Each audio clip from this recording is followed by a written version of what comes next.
প্রথমেই সুন্দর দেখে শুকনা মরিচ নিতে হবে। তারপর শুকনা মরিচটাকে আগুনে পুড়িয়ে একদম আগুন ধরিয়ে দিতে হবে। যাই হোক, একদম আগুনে সুন্দর করে পুড়িয়ে নিতে হবে। তারপর আমি এখানে 3টা শুকনা মরিচ পুড়িয়েছি আর 3টা মরিচই আমার লাগবে। তো এর সাথে আমি নিব শুধু একটু পরিমাণে লবণ, পরিমাণ মতো লবণ নিলেই হবে। তারপর লবণ আর শুকনা মরিচটাকে ভালো করে চটকিয়ে নেব আর সাথে মোটা মোটা করে কেটে রাখা পেঁয়াজগুলোকে একটু চটকিয়ে নেব। এখন এই পর্যায়ে আমি এর মধ্যে দিয়ে দেব ওয়াটার রাইস। ওয়াটার রাইস মানে হচ্ছে আমি গরম ভাতে পানি ঢেলে দিয়েছি, এটা খেতে আমার খুব ভালো লাগে। তারপর আমি এই ভাতটাই নিচ্ছি। আর সামনে তো গরম আসতেছে, এই পানি ভাতটা যে আমার কী পরিমাণের পছন্দ, আর এইভাবে পানি ভাত খাইতে পারলে অসাধারণ লাগে। এর সাথে যদি ডিম ভাজা হয় তাহলেও ভালো লাগে, কোনো তরকারি বা মাছের চচ্চড়ি হলেও ভালো লাগে। আমি এখানে ছোটো মাছের চচ্চড়ি নিয়েছি। একবার খাওয়া শেষ করে আমি আবার দ্বিতীয়বার নিয়েছি।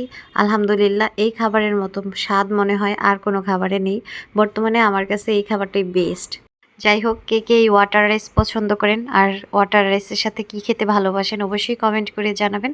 আল্লাহ হাফিজ।